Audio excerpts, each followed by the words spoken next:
and immediacy Ah. the real score between Paulo and Kim Chu. Urgency, Sa ha? ibang press con siguro yun. 100. Ay. 100. No press con Ay, will happen after this. Nainis ako dyan. Isabi niya yung parang dalawa pa lang daw yung parang strong enough umamin. Di ba? Something like that. Totoo yan. Ang total Kinumpara pa kay Jericho. Sila galit or bad impression sa'yo ng mga fans.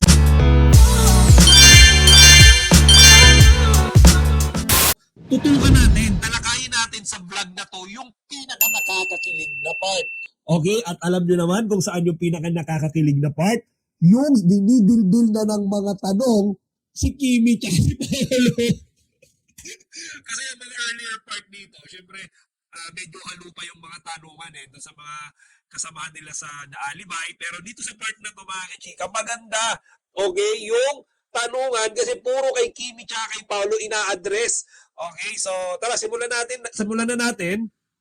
And dito to sa part mga kachika, nakakatapos lang nila panoorin yung signature, nag-viral na kissing scene nila sa The Alibay, yung nalagyan si Paolo ng lipstick, if you could still recall. So dito yon, after nilang mapanood, of course, inusisa sila ni MJ Felipe. So idol ko talaga ito si MJ. So sabi ni MJ Felipe, bakit nga daw ba umabot sa point na nalagyan na ng lipstick si Paolo? Di ba?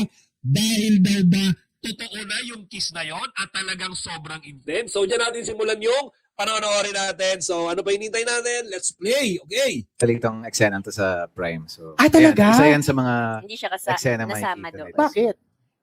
So, ayan mga chika, yung sinasabi dyan yun ngayong kissing scene na hindi daw naisama sa Prime. Siguro dahil medyo intense. Okay? Masyadong Plots. siksik-liglig, Siksik. umaapaw. So, yung kiss longer. 1 hour? Ay, Joke lang. 1 hour yung kissing scene. Pero anong nagka-flash? Hello, Madam Queen Catherine, Rico, Gachi. Hello, Edita Andon. Good evening sa inyo. Flashback habang nakita niyo yung scene na yun? Was that a hard scene to take? Naalala ko lang ang layo ng location namin para i-shoot yun. Okay. Yung scene na yun. Tapos, mainit. Aha. Mainit. It was hot. Yeah. So, sa It is hot scene. Kim. talagang si Paolo ang umamin yan, mga chika. Nahatan talaga siya kay Kimi doon sa eksenang yun. Hala, super. Tanong na mo, eksena na ganyan. Amazing. Ano naging amazing? Amazing yung... Mahirap bang i-rehearse yun? Yung ganun, yung... Sabi kasi ni Direk kanina, gusto niya organic. Di ba Direk, sabi mo kanina, maganda kung organic, hindi rehearse. Yeah, but that scene was directed by Derek Owen. Ah. Pero di ba meron yung lipstick? Yung BTS na lipstick? Oo, napunta sa... Yung napunta sa kanya yung Mukhang lipstick. hometown. Kasi, So, ibig sabihin, ganun ka-intense yung scene na lumipat na yung lipstick. Yung buong alibay, intense talaga siya. So, sabi sa amin, part na rin yun ng pagka-intense. So, Pero wait, so sobrang ganun nga yung intense yung scene, Kim, na lumipat na yung lipstick kay Pao. Malamang. Ano, grabe, parang iniipit dito si Kimi mga chika. Parang sinasabi dito ni MJ Felipe na ganun kagrabe yung kissing scene niyo ni Paulo. Parang tinotoo nyo na, parang siguro naglaho lahat ng mga tao, camera sa paligid nyo. Feeling nyo kayong dalawa lang, kaya napaka-organic, di ba? Na, very natural yung kissing scene. So, tinan nyo si Kimi mga chika, ilig na ilig siya dyan. di ba, Direk? I think so. I think so. Ay, Okay, dami. now we're taking questions from our friends who are here. Okay, so let's begin. Mr. Aaron Domingo, Alex. And Kim Chu. Nagot. Ito, nakakilig to. Have you observed that your characters, you as Vincent Cabrera and you as Estela are very strong because you both are empowered by one thing, Which is? you power up yourself with refusal. You refuse, as Vincent, you refuse to be under your father, Parang sinasabi, you are refusing Paolo Abilino. Di ba? and Kim Chu, you refuse to be. What are you? My God! And you refuse, Kim Chu, to be under the squaloric spell of your comrades. Tawag dito. That said, do you realize that there are only a few characters like you who can make refusal a sign of strength?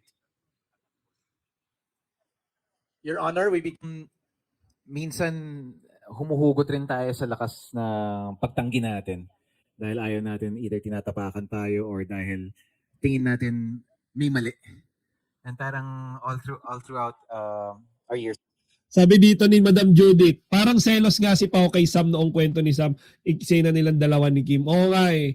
Tsaka yung sabi nga, yung parang kinikilig si Sam, okay, doon sa nagbibiroan sila ni Kimi. Medyo parang nagselos dyan si Kimi, pero gumanti dyan si Paulo. Di ba?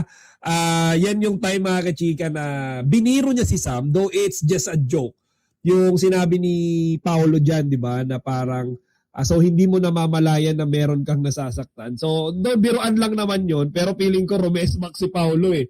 Kasi parang, ano ba kayo? Dito pa kayo nagtatawanan tsaka nagbibiroan ni Sam, nandito pa ako sa gitna nyo. Di ba? So, feeling ko lang naman yon. Okay, so play natin. Sa Filipinos, medyo ganun rin tayo. And parang siguro bilang aktor at bilang ang dami rin naming piniplay na ang daming mga moral dilemmas, lalong-lalo na kay Vincent Cabrera na naging parte ng katiwalian pero tinatanggihan niya talaga. Sabi dito, I hate niya Chika Patrol na ultra maldita daw siya. He compare ni Pau kay Jericho. Ang tagal pa ng question tapos English pa na parang, oo nga eh. Nainis ako dyan. Isabi niya yung parang dalawa pa lang daw yung parang strong enough umamin. Di ba? Something like that. Totoo yan. Ang total Kinumpara pa kay Jericho. Hindi makain dahil gusto niyang gusto niyang take over para magawa yung tama. Pero yun nga yung questions eh. Kapag party ka na ng mali, maitatama mo pa ba yung mga nagawa mo dati? And parang para sa akin, parang isa yun siguro sa nilalabanan niya. Kung maitatama niya ba yung mga kamalian niya sa paggawa ng tama or ayun, kung maitatama niya yung mga kamalian niya sa paggawa ng tama. actually, that's the beauty of the writer. Ano niya yung ano na yun, yung internal struggle na yun nung character ni Vincent. Ikaw naman, Stella, you refuse to live a life like your comrades, like si Kimi, di ba? Yes, nagiging strong naman ang isang tao o nagiging matapang siya pag she knows her truth and she stands by her truth. Tama. And wala nang makakatapak ng dignidad mo nun kung nakatayo ka sa kung ano yung talagang pinaniniwalaan mo. Ang ganda ng sagot dyan ni Kimi in all Alex, okay ka? I have one question Go more. ahead. For the record, I would like to ask with some sense of urgency Eto na nga eh. Ayan na yung kinaiinisan eh. and immediacy the real score between Paulo and Kim Chiu. Urgency, Sa ha? ibang press con siguro yun. 100 yung score. No press con will happen after this. So answer the question. Sumagot si Paolo, sabi niya 100 daw ang score. Ow! Thank you, Ayan, eto mga chika. This is para sa akin. Sa akin lang naman. Okay, I'm not saying na this is for everyone's opinion. Pero yung tanong kasi na yan, mga chika, medyo nakaka-off eh. I mean, nandyan silang lahat. Diba? Nandyan yung mga cast nila. And then, aatakihin mo direkta yun. Okay? Parang niluto mo sila eh.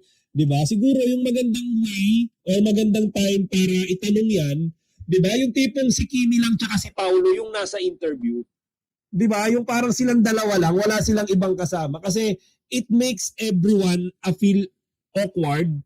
Kasi usapan na ng relasyon niya ng ng dalawang to eh. And then, syempre, sila rin mismo, may hiya rin silang mag-voice out kasi who knows? Malay nyo nung sila nag-shooting, dine-deny nila, tatanungin nyo Sofia Andres, kayo na ba Kim? Kayo na ba Pau? Hindi. Tapos bilang out of nowhere, dito aaminin nila yan. So, hindi maganda yung time. It's a very wrong timing ng question. Wrong place din. Kaya nakita niyo yung sabi ni Paulo, ni Kimi, sa ibang conference yata dapat yung tanong na yan. Sa ibang MediaCon dapat yan. Kasi, look at them. This is a group MediaCon. Okay? Tapos, babanatan niya yung relationship status personal ng dalawang cast. So, paano aamin yan? paano mag-voice out yan nung totoong meron sila? Nakapaikutan sila ng mga ganyang mga fellow showbiz actor and actresses. So, most likely, talagang idadudge nila yung tanong. Tingnan nyo, oh, nung tinanong siya, silang dalawa, hindi sila makatingin dun sa mga kasama nila. And look at the reaction nung iba nilang mga kasama, parang na-awkward. Di ba? Parang nag-uusap tungkol sa mga usapang love life, magjowa. Etong media ko na to, magkakasama sila dyan.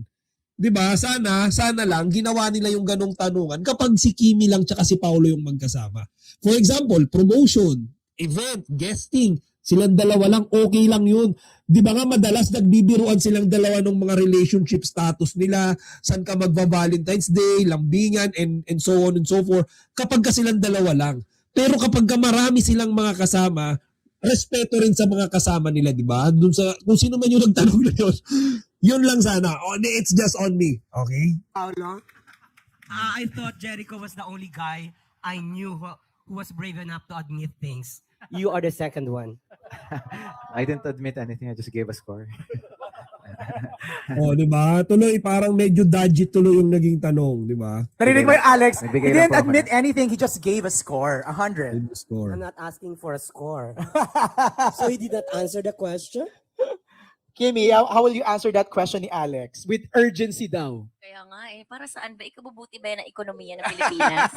Oo, itong Kung magpapabago ng maikabubuti- ano. Kinumpara pa kay Jericho Rosales, ha? Siyempre, si ba yung kay Jericho, tama ba ako? Inamin ni Jericho yan.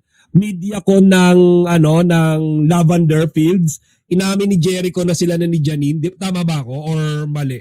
Di ba? Sa ekonomiya Bagong ng... presidente sa 2028. Eto na lang. Ikaw ba? Hindi ako. Oh my God! Eto na lang. Ako magtatanong. Kimi, kanino galing yung bulaklak na pinost mo Yun. ng Valentine? Eto magandang tanong. Okay? Eto magandang tanong kasi isinare yan ni Kimi publicly. Yan yung nakakakilig na part. Di ba? So, ayan. Day. Ala, super naman. Kanino daw galing Kimi? Di ba? Kim. ikaw si Kimi. Kanino galing? Siyempre. Kanino? Sarili, siyempre, sa kanya. Sa kanya, kay Pao. Siyempre sa kanya. Kay Pao. Yeah. Pao, sa'yo galing? Just to confirm? Yan ang gusto kong tanong. Yan ang gusto kong sagot. Yung tipong ngingiti muna ng kinikilig bago sumagot. Sa akin. Di ba? Tapos yung post mo, Kim, sabi mo, ay, babae pala ako. Ganun, tama. Yes, ang dami kasing mga babae naglalakad sa daan nung araw na yun. Oh. Sa nadadaanan ko lang, galing ako showtime, dami naman mga naglalakad na nakahawak ng bulaklak. Ito mga to, super naman talaga sa pagka-long hair. Pag-uwi ko ng bahay, may flowers din pala ako. Meron pala Wow! ako. Ganun. Yun. So mga kachika, nung nakaraan sinabi natin na umaga natanggap yung flowers. So correct natin, pag uwi daw ni Kimi from showtime. So most likely, nagkita sila after na ng showtime. Diba? So mga chika, ang cute nung sagot ni Kimi. And Paolo, confidently admitted siya yung nagbigay. And dito mga chika, pansinin nyo rin, si Kimi sinabi niya na walang ibang nagbigay sa kanya ng flowers. Di ba? Sabi niya, dami niya daw nakikita sa showtime, nagbibinibigyan ng flowers yung mga babae. Pero siya, nung pag-uwi niya, dun niya lang daw na-realize na babae din daw pala siya kasi meron din siyang flowers. So basically means, si Paolo lang yung nagbigay sa kanya ng flowers. Doon sa mga bashers nagsasabi, hindi daw si Paolo nagbigay noon, kalokohan yan. Inamin nila pareho dito yan. Okay? So, inamin yan ni Kimi tsaka ni Paolo. Lang yun. Ano, I know it's too personal to share, but how does it feel lang na parang somebody sending you a flower and it's Paolo pa, from Paolo pa? Siyempre nakaka-girl talaga pag bigyan ka ng flowers on Valentine's. Kasi hindi naman yan sa gaano kalaki yung bulaklak, super dami, ganyan. Wow. It's the thought that It's the counts. thought. Naalala ka. Oy, thank you. Salamat. Wow. Pao, anything to add sa pagpapadala mo ng bulaklak kay Kim? Wala naman. Masaya ako na masaya ka. Gusto mo ba i-share yung letters? Yes, the letter goes like this. Kumanta pala. Ilapasin. Eto na, babasahin ko na sa iyo. Okay na yun. So, ano na, masaya siya na masaya. Ayaw talaga sabihin na pero may letter. So, ibig sabihin, hindi naman completely secret. May letter, hindi lang syempre masabi yung laman. Pero yung moment na ang isang tao nagbigay ng letter sa isang tao, it simply means he or she is very special. Diba? May message eh. Happy din ako na napapahappy niya ako. Baka sarili mo na. So would you say, Kim, that you already found happiness? Super naman you already found happiness. But Ayun we na. have to be happy every day. Kino-corner na ni MJ Felipe, mga chika. Kino-corner na siya. Kasi diba, hindi natin alam kung ano mangyayari sa atin bukas Tama. or sa susunod na taon. So, kung ano man ang nagpapasaya sa'yo ngayong taon, i-cherish mo na. Hindi ko nadagdagan na, baka...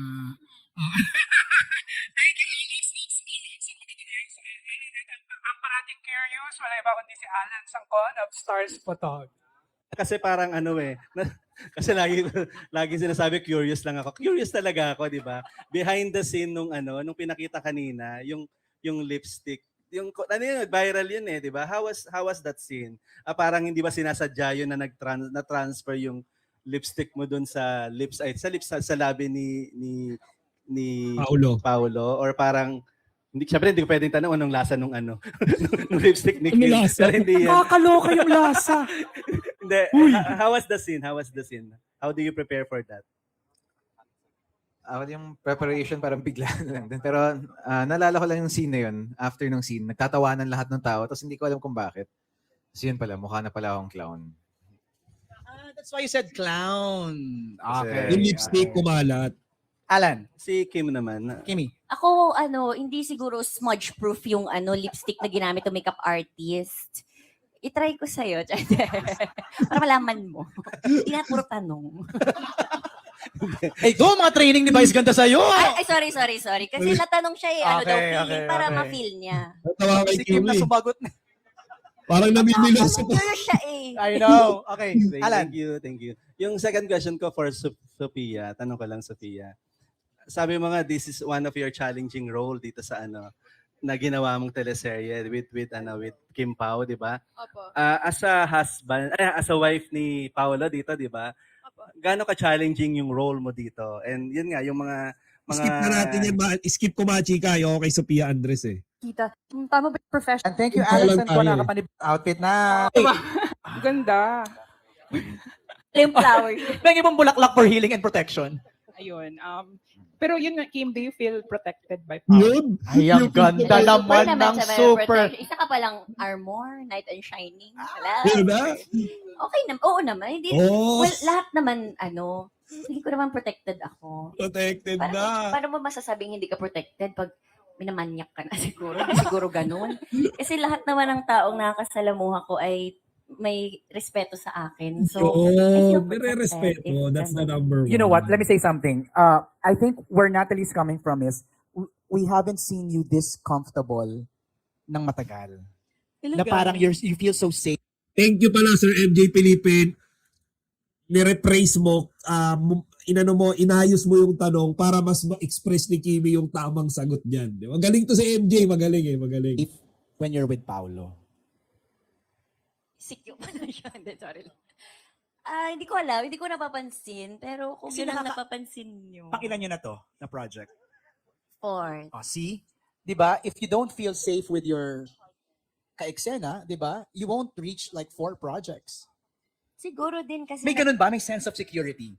I think so. Tsaka may sense of growth when Growth. it comes to mga roles na ginagawa namin. Growth of And very relationship. thankful din kami sa ABS dahil binibigyan nila kami sa Dreamscape, binibigyan kami ng iba't ibang klase ng mga serye na which tackles different types of roles. At pagka-eksena ko si Pao, parang nag-grow ako din. Ikaw ba, instinct mo na ba yun na to protect Kim? To protect Kim. Not naman in protect in like literal na way, but have that safe space With Kim while working with you? Of course. Parang, syempre, I've worked with Kim for so long and parang, as much as possible, you try to protect them. Not just physically, pati, in terms of knowing. Emotionally. Diba? The more you know kasi, the more you're protected for a lot of stuff. Ayun. Actually, Machika, just to pause this a bit here. Nung sinabi ni Paulo to, ang unang pumasok sa isipan ko, protect, emotionally eh.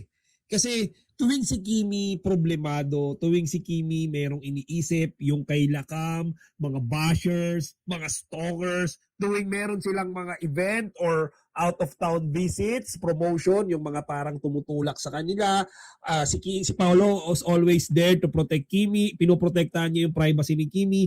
Lahat yan, okay, ginagawa ni Paolo to protect Kimi. Di ba sabi niya nga, not just physically. Kasi mga chika, yung mental burden ni Kimi, as of the moment, medyo mabigat talaga yan. And Paolo, siya yung number one, sabi nga ni Kimi, the knight in shining armor niya na hindi siya iniiwan sa lahat ng mga trials na pinagdaraanan niya sa buhay. Sabi nga nila, di ba mga chika, yung tunay na partner sa buhay, siya yung makakasama mo, hindi lang sa hirap, hindi lang sa ginhawa, pero mas makakasama mo siya sa hirap. So si Paolo Machika, di ba, despite of all the odds, lahat ng mga hardships, lahat ng mga bashing, lahat ng mga hindi magagandang pangyayari sa kanila, hindi sila nag-iwanan, and Paolo lagi niyang inaalagaan si Kimi, kino-comfort. Sabi nga nila, di ba, sino ba nagsabi nun? Yung isang artista, sabi niya si Paolo daw is napaka-caring, okay, napaka-sweet, lalo na sa mga parang special sa kanya. So sabi nga noon, di ba, kung siya nga raw fellow or katrabaho lang, talagang napaka gentleman na ni Paolo. What more pa raw kay Kim Chu, di ba? Nagjowa na nga raw. So ayun lang mga chika, no? So totoo naman yung sinabi ni MJ diyan, na talagang protected si Kimi kapag ka nandyan sa kanya, sa tabi niya si Paolo. Yung parang lagi kang safe kasi walang mangyayari sa'yo. Hindi lang physically harm, pero mentally and emotionally harm. Siguro, pag umiiyak si Kimi, si Paolo nandun. Alam niyo yun, kapag nagagalit si Kimi, si Paolo nandun, nakikinig. Yung mga ganon. For example, siguro,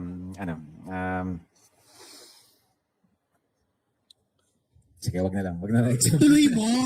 Tuloy mo, sakwelo na kami eh. Tuloy mo yan, Paolo. Like what? For example, like online scams, diba? Parang if you're a bit knowledgeable about that thing, you share the knowledge. Yeah. And parang at the same time, she's protected because she's knowledgeable.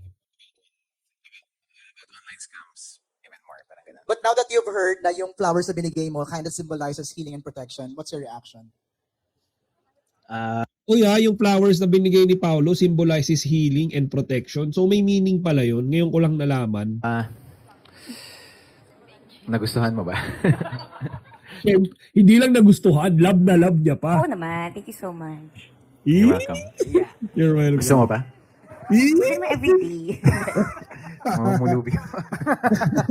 Kaya mo yan, Nats. Last question lang. Kasi ito talaga yung question ng marami dito sa table. With immediacy na naman yan, and urgency. Ano lang, for Kim Pao again, how was the Valentine's Day for you? Did you guys go out? No, okay. Kalma lang, tinanong ko lang naman. Just curious. Oh, di ba? Did you guys go out? I got see. How did you spend Valentine's Day? Ayoko lang tanongin yung buong cast, kayong dalawa lang. Bukas, para kasama sila. Ako, nanood ako ng Netflix, yung Singles Inferno. Bakit naman yun? Nanood ako noon. Okay. Ako, wala, bahay lang din. May meeting lang nung tapos inaaral lang ako para sa isang role. Yan lang. Okay. Okay ka na, Nats? Okay. MJ, we are down to our last question. Oh. And that killer question will come from the diva that we love, no other than Alwin Ignacio of Tribute. Yun. Yes. For Kim and for Paolo, 4 projects together, where do you attribute the success of Kim Pao? Ayan sabi ni Wena Galiosa, galing ni MJ mag-question, magaling. Tsaka mga kachika, pansinin nyo, lahat ng mga blind spot, kapag ka hindi masagot ni Paolo tsaka ni Kimi, or parang sensitive para kila Kimi tsaka kay Paolo, sinasalo ni MJ, kinokorek niya yung tanong, nire-rephrase para hindi maging offensive para sa Kim Pao. Diba? Yung mga ganong tanungan, galing ni MJ. Talagang 100% Kim Pao fan siya ever since eh. Asha of Tribute. Yes. For Kim and for Paolo, 4 projects together, where do you attribute the success of Kim Pao? I think I really attribute it to the people supporting us because yun nga parang Linlang was supposed to be a one-time project. Pero sila yung nag-request talaga ng nag-request na parang they wanted more, they wanted to see more. We did Secretary Kim, then they wanted a movie. We gave them a feel-good movie, and now parang an intense teleserye. So, ano talaga, siguro hanggang nire-request na hanggang may gusto. Yun, isa pa to mga chika, actually nagustuhan ko rin tong part na to, and this is something na kahit hindi sabihin ni Paolo, to be honest meron na darating na project sa Kim Pao. This is just for me kasi ako mga chika, no, siguro kayo rin, ang dami na nating nakitang mga love teams, couples, yung mga real life couples talaga, ang dami na natin nakita, di ba? And doon sa mga nakita natin, never pa tayong nakasaksi or nakafeel ng ganitong harmony sa couple. Di ba? Isipin nyo, Linlang Days. Di ba? Tapos biglang, alam niyo yun, yung parang kakatapos pa lang, wala pang 1 year, and then there's What's Wrong with Secretary Kim, nagsushoot ka agad. Di ba? And then What's Wrong with Secretary Kim, kakatapos pa lang sa streaming, okay, nagsushoot na kaagad sila sa My Love Will Make You Disappear. Okay, so My Love Will Make You Disappear, pahinga lang ng ilang buwan, shooting na kaagad sa The Alibay. So, sabi dito ni Paolo, sana daw mabigyan pa sila ng 4 projects from ABS. Definitely yes. Tsaka, eto may narinig lang ako or nabasa somewhere na yung talent fee pala nilang dalawa is masasabi natin na way above the average talent fee ng mga standard na actor and actresses nila sa ABS-CBN, even in Dreamscape. So, yung talent fee ni Kimi tsaka ni Paolo nasa premium level. Bakit? Kasi lahat ng mga movies and series nila nagkiklik, kumikita. 'Di ba? Bakit mo bibigyan ng malaking talent fee yung mga actor, actress na yan? Nilalangaw naman yung mga pelikula. Samantalang kay Kimi tsaka kay Paolo, kahit anong ihain nila sa atin, pinipilahan sa sinihan. 'Di ba? Pinagpupuyatan sa series. 'Di ba? Isipin niyo mga chika, yung Linlang, buong mundo, pati sa Korea pinapanood yan. Imagine, tapos itong Korean adaptation series, diba? My Love Will Make You Disappear. Ako nagpuyat ako niyan, 2 beses kong inulit yan. Okay, and then My Love Will Make You Disappear, Diyos ko mga chika, 3 beses akong nanood sa sinihan. At tuwing nanonood ako, laging puno. Okay, may vlog pa nga ako nung pumunta ako sa sinihan eh. Diba? So, ang ganda, kasama ko yung asawa ko doon, tuwang-tuwa kami. And then, ito, The Alibay. So, makikita nyo na yung talent fee nila malalaki. Kasi talagang gusto ng mga tao yung show nila. Gusto ng mga tao. There's no denying that fact. Kasi nakikita naman yan doon sa kinikita ng mga projects nilang dalawa. Hindi sila pwedeng ikumpara. Promise. Sa tabi ko na nakitang love team, wala pa ako nakikitang ganito kalupit. Di ba? Every year may 2 project. Malalaking project pa. Tinalo pa nga nila si Catherine tsaka si Daniel nung nasa peak pa yung love team nun eh. Enrique Hill, Lisa Severano, hindi ganito. Tsaka kung meron man, hindi naman tumatabo ng takilya. Hindi yan pinagkakaguluhan sa mga guesting or out-of-town promotions, hindi. Kim Pao lang yon. Grabe, yung tipong punong-puno, di ba yung mga venue? Diyos ko po. Panoorin kami. Parang we'd still do projects together. Yun. So it's for the fans and people who supporting us. So thank you sa inyo. Yun. So sabi rin nila, Machika, ito rin yung gusto kong part dito, na ginagawa nila, okay, ito, bukod syempre sa komportable naman silang magkatrabaho, dahil gusto rin nilang pasayahin tayong mga fans. So, yung supportang ibinibigay natin sa kanila, ibinabalik naman nila by giving us more and more beautiful and awesome projects. Series, movies, guestings, performances, yun yung kapalit. Okay? Kasi ang gusto nila, makita nila yung mga fans nila, supporters nila, na masaya. Tayo, di ba? Kagaya niyan, di ba? Alibay MediaCon, look at them. Wala man silang specific items, questions, na sinagot, na alam mo yun, umaamin sa kanilang relasyon. Pero the feeling, the vibes, the atmosphere, dyan sa studio, nandun yung sagot eh. Hindi man nila direktang inaamin, pero mga kachika, kahit siguro bulag, di ba? Mararamdaman eh. Kahit bulag, maririnig sa paligid yung hiyawan ng tao, kilig ni MJ Felipe, kilig ni Paolo, ni Kimi. Nandun yung aura Di ba? Nang magjowa talaga eh. Ayun. Kim, for projects together, where do you attribute the success of Kim Pao? Ito naman is hindi naman siya mag-work without the support na nakukuha namin ngayon. Ako kasi nakakatatlong love teams na ako. So parang talaga meron pa rin pala. Ayan, 3 love teams. Pero, sabi ni Kimi, nagulat siya, meron pa rin daw pala. Take note, okay? And maybe ako na lang din siguro sasagot niyan for Kimi. Yung unang dalawa, hindi yan nag-click kagaya nung nandito kay Paulo. Yung unang dalawa, mga kachika, okay? Sabihin na natin na yes, may sumuporta. Magaling si Kimi eh. Pero iba yung meron siya sa pangatlo. Okay? Iba. Like, siguro yung dalawa na reach ni Kimi, siguro around 20%, okay, nung fame niya sa career. Nung kasama niya, yung unang dalawa, si Sian tsaka si Gerald. Pero mga kachika, nung na-reach, okay, nung nakasama ni Kimi si Paulo, dun niya na-reach yung 100%, okay, na potential niya, okay, sa kanyang career. Doon siya na-develop. Kaya nga sabi niya, di ba, yung growth is there. Kaya niya gustong-gustong makasama ulit si Paulo, hindi lang dahil secure siya, masaya siya, dahil, alam niyo, komportable siya, pero dahil merong growth, meron siya natututunan, walang humahatak sa kanya pababa. Di ba? Di kagaya nung kay Sian Lin, hinahatak siya pababa, ayaw magpasapaw, nakikipag-compete kay Kimi, lahat ng fame ni Kimi, gusto ambulan siya. Si Paulo, binibigyan niya lahat ng spotlight kay Kimi for Kimi to grow. Kimi, mag-grow ka. Kimi, gagaling ka. Kimi, higitan mo. Kimi, ikaw yung nandun sa taas. Kaya syempre si Kimi, na-appreciate niya yun. Kaya nga sabi niya, di ba, paulit-ulit. Kapag ganyan si Paulo, there's growth. May growth sa akin.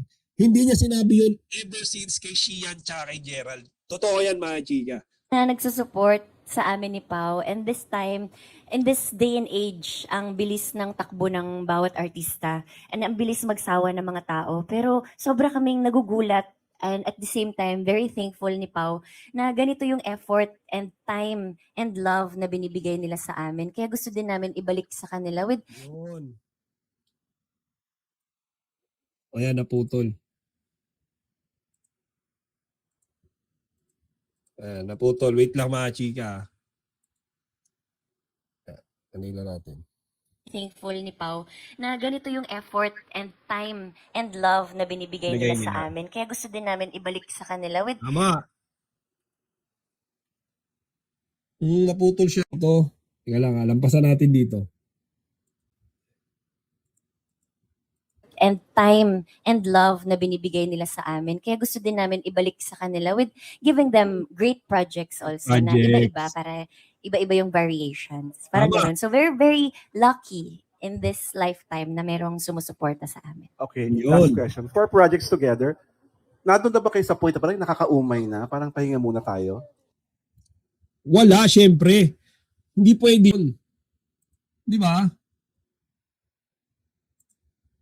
Saan na yun? Hindi naman po, hindi naman. Actually may times na na parang not because of nakakaumay pero parang we feel overworked. So parang pahinga, hinga muna. But whenever I talk, Klaruhin natin, dun sa mga nagsasabing nagkakasawaan na sila, hindi. Na-overwork sila kasi ang dami nilang projects or sunod-sunod yung mga projects nila. to Kim naman, parang ano pang pwede natin gawin after this? Ito. Pwede pa pala to.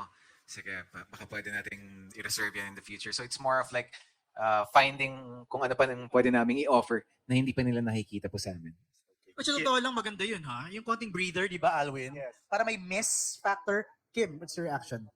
Ako, may mga ganun na parang kami magka-eksena lagi. Kaya maganda din na binigyan kami ng TFC na Kim Pao World Tour. Yun! Which is coming this next month, April. Kasi i-announce din nila. So, meron kaming US and Canada tour. So, masaya din. At the same time, it's something different and mas personal to say thank you to all of them. Yun. Okay, thank you very much and congratulations. Thank you, Alwin. As we wrap this up, let's talk about that now real quick before we ask messages from everybody. Kim Pao World Tour. Your reaction when this was announced, si Paolo, sa asa parang Paolo, nagulat eh. Parang ganun eh. So, how did you feel na meron kayong ganito? Kim, we were just talking about this sa van when we were in Korea, di ba? Parang sabi ko kay Direk Lauren. Na maganda mag-tour. Oo, di ba? Yes, ano na siya,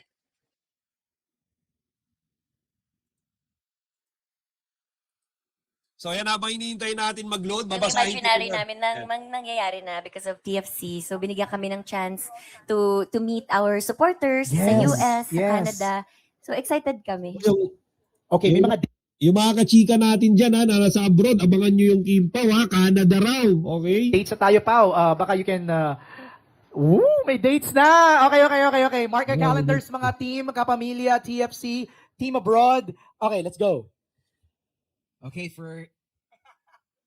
on April 24 will be at Redwood City. 6 Anaheim. And May 1 sa Edmonton and May 3 sa Toronto. Alright! Mga kapamilya natin sa North America, it's Redwood City on the 24th. And then Anaheim in California on the 25th, 26th. And then May 1, Edmonton, and May 3 in Toronto. Wow! Thank you. See you there. Ayan, so exact venues and ticket details are coming out soon, so abangan nyo lang yan. See you soon, everyone. Yan. Okay, we're gonna show something sa LEDs.